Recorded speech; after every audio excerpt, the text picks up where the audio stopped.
Quel puissant message sur la prière, c'est puissant. Je me sens interpellée et je me sens aussi invitée. Vous savez, 2 Chroniques 7-14, j'ai lu ça.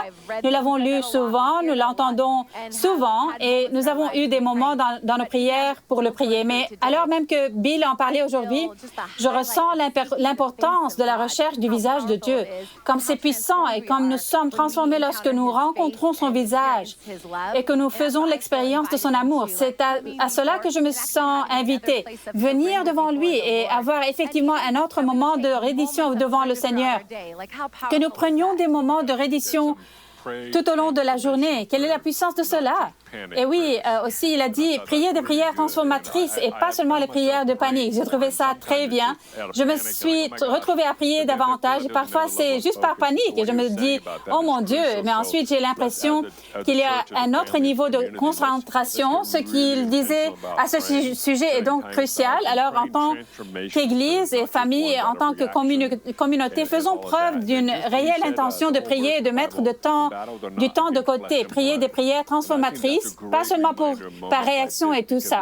Puis il s'est référé au verset de la Bible, ce n'est pas contre l'homme que nous avons à lutter. Je pense que c'est un excellent rappel de moments comme celui-ci parce que nous vivons à une époque où tout est contre les gens, les personnes, contre tout.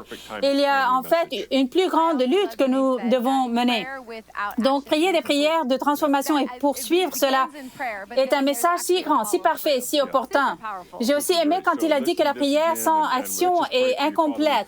Cela commence par la prière, mais il y a ensuite un suivi super puissant, super génial. Écoutez-le donc à nouveau et laissez-nous prier pour vous. Père, nous te remercions pour notre famille d'Église. Nous te remercions pour les personnes qui nous regardent en ce moment. Nous prions pour qu'en cette saison et en avant, nous passions à la prière transformationnelle avec beaucoup d'action.